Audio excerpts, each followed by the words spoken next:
ecología no es más que un sentido social, algo común. Por ejemplo, siempre supe montar cicla, pero no sé montar cicla porque hasta ahora estoy aprendiendo. Muchas veces nos equivocamos de las predicciones o los juicios que tenemos. Por eso es importante no hablar antes de saber. Bueno, ¿y qué? ¿Dos cabezas piensan mejor que una? Oiga, y camarón que se duerme se lo lleva la corriente. Amiguita, ¿cuáles son los métodos de investigación y cómo se practica la psicología social? Te la voy a explicar a través de una canción. La teoría es el conjunto de principios integrados que explican y predicen los objetos observados. Bueno, volvemos. Como decíamos, los métodos de investigación tenemos un gran representante que es Alan Lesner, donde nos dice que la evolución no es solo una teoría, sino también lo es la gravedad. Un ejemplo que nos enfatiza es que las llaves al caer caerán por la gravedad, donde nos dice que la gravedad es la explicación teórica de tal hecho observable.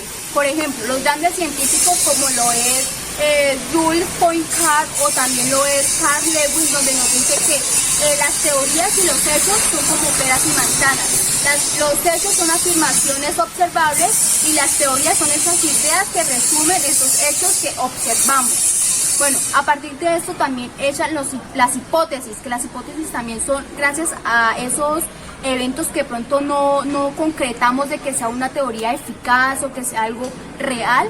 Eso nos hacen comprobar, pero nos da una dirección a que observemos tales cosas. Una hipótesis, algo que podemos comprobar, algo que de pronto es algo que sí, algo que no, pero a través de eso es que nos dan las teorías para poder argumentar.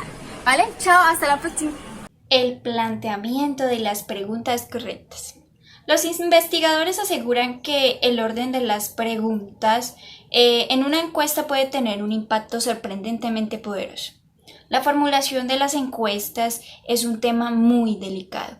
En ocasiones las palabras se utilizan para tener buenos efectos. Preguntarles a las personas como ¿qué probabilidades hay de que una persona seleccionada al azar? Puntos suspensivos. Sigues la respuesta. Quizás suene a lo mismo que ¿qué porcentaje de las personas? Puntos suspensivos. Sigues la pregunta. Pero las respuestas diferirán porque la primera pregunta dirige la atención del individuo y su conciencia moral, mientras que la segunda dirige la atención hacia las influencias grupales como las normas sociales. Del mismo modo, es como decir, ¿por qué la desigualdad de ingresos existe? Como, ¿por qué los ricos ganan más dinero que los pobres? O difícilmente parece distinto a ¿por qué los pobres ganan menos dinero que los ricos? Las investigaciones en psicología social pueden ser investigaciones de laboratorio, una situación controlada o investigaciones de campo, situaciones cotidianas, además de que varía en cuanto a métodos, ya sea correlacional, donde se pregunta si dos o más factores se asocian de manera natural, o experimental, donde se manipula un factor para ver su efecto en otro. Un ejemplo de una correlación sería entre riqueza y salud. Este ilustra el error de pensamiento más irresistible que cometen los psicólogos sociales, tanto novatos como experimentados. Cuando se acompaña de dos factores, resulta ser tentador concluir que uno ocasiona el otro. La riqueza, podríamos suponer que protege, digamos, a las personas de los riesgos de salud de una manera u otra, pero quizá sea lo contrario. Quizá la gente sana tenga mayores probabilidades de triunfar en sentido económico, o tal vez la gente que vive más tenga un mayor tiempo de acumular riqueza. Una tercera variable también podría ser la causa tanto de la buena salud como de la riqueza. Es posible. Uno de estos ejemplos sería que aquellas personas de cierta raza o religión sean tanto más saludables como más propensas a acumular riquezas. No se sabe. Entre otras palabras, las correlaciones indican que existe una relación, pero esta relación no necesariamente implica causa y efecto. Otra correlación muy certera, aquella entre la autoestima y los logros académicos.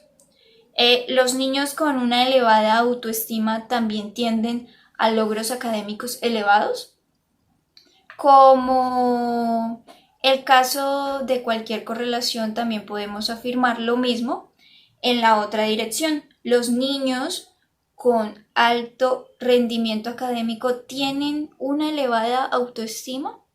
¿Por qué sucederá de esto? A continuación se los dirá mi compañera. Yo les voy a hablar del narcisismo. Me pareció muy curioso el título, donde dice que el narcisismo es el hermano engreído del autoestima, ¿sí? De acuerdo a lo entendido del texto, el autoestima elevado se vuelve problema en cuanto atraviesa por el narcisismo, la cual produce una idea inflada de sí mismo, ¿sí? Es así como las personas con el autoestima elevado valoran los logros individuales, tratan de no ocuparse de los demás, ya que se priorizan a ellos mismos, ¿sí? Estas personas al inicio se muestran un poco dadas a darse a conocer, inspiran confianza, pero después de cierto tiempo ellos se vuelven egocéntricos, lo cual hace llevar una relación de amistad o una relación social bastante conflictiva, ¿sí? Esto lo dice Campbell en el 2005, ¿sí? El texto nos dice que realizan un experimento con personas que tienen alto nivel de narcisismo, el cual le hacen unas preguntas a unos estudiantes. Tiene unas críticas bastante duras, como comentarios tales como: el ensayo es de los peores que he leído. Aquellas personas que tuvieron los altos puntajes de narcisismo estuvieron con la mentalidad de venganza, ¿sí? Es así como ese experimento da a conocer cómo las personas y el egocentrismo de las personas, o el ser engreído, la autoestima, las lleva a pensar vengar, ya que no es lo que ellos piensan que era lo mejor y que era lo que más habían dado, ¿sí? Entonces estas personas se hacen prácticamente un daño, pero también veamos que son personas que no todo es malo, ¿no? También veamos que son personas que... Sesgos en beneficio propio. ¿Cómo me amo? Déjenme y les cuento algo. El columnista Dale Brown en 1998 decía que la única cosa que nos une a todos los seres humanos, independientemente de la edad, del género, la religión, el nivel económico y los antecedentes éticos, es que en nuestro interior todos creemos que somos mejores que los demás, puesto que esto nos eleva el ego un poco más y nos inclina a creernos superiores a los demás, por decirlo de alguna manera. Entre estos y muchos más aspectos del sesgo de beneficio propio están los siguientes: la ética, la competencia profesional, las virtudes, el voto y la inteligencia. Dos claros ejemplos de lo que les estoy hablando es el apoyo prenatal. Laird decía que los hermanos que ayudan a sus padres ancianos se sienten superior o se sienten mucho mejor que sus otros hermanos, puesto que, por lo que les acabo de decir, les eleva un poco el ego y se sienten mejor que sus otros hermanos. Por decirlo de cierta manera, se sienten superior. El siguiente ejemplo es la conducción de vehículos. La mayoría de los conductores, incluso quienes tuvieron accidentes de carretera o estuvieron hospitalizados, creen que son más precavidos y más hábiles al conducir que los conductores promedio. El siguiente ítem es el óptimo poco realista. El óptimo poco realista predispone a un enfoque positivo de la vida. Jackson Brown indica que el optimista positivo se asoma todas las mañanas por la ventana y dice: buenos días, Dios. Pero el pesimista se asoma por la ventana y dice: Dios mío, es de día. Buenas tardes, vamos a hablar un poco del optimismo. Hay personas que tienen ese optimismo muy elevado, como otros muy bajo. En esta etapa debemos de tener un poco de cuidado porque las personas que son demasiado optimistas llevamos a un punto donde nos confiamos tanto que cuando queremos un resultado positivo llega el negativo. Podemos poner el ejemplo de cuando no estudiamos para un examen. Podemos evidenciar que las personas que son muy optimistas no lo estudian y cuando se llega el momento de hacerlo tienen bajas notas. ¿Y qué pasa? Empezamos a una baja autoestima, a buscar culpables por otro lado. Entonces debemos de saber controlar esto, saber cómo actuar en estos casos. También existe un pesimismo defensivo. ¿Qué pasa? Hay muchas personas decimos no voy a tal lado o no voy a un río porque se puede venir una creciente. Entonces esto es una defensa, un optimismo con defensa, un pesimismo defensivo. Entonces esto nos puede salvar de muchas cosas, de muchos problemas.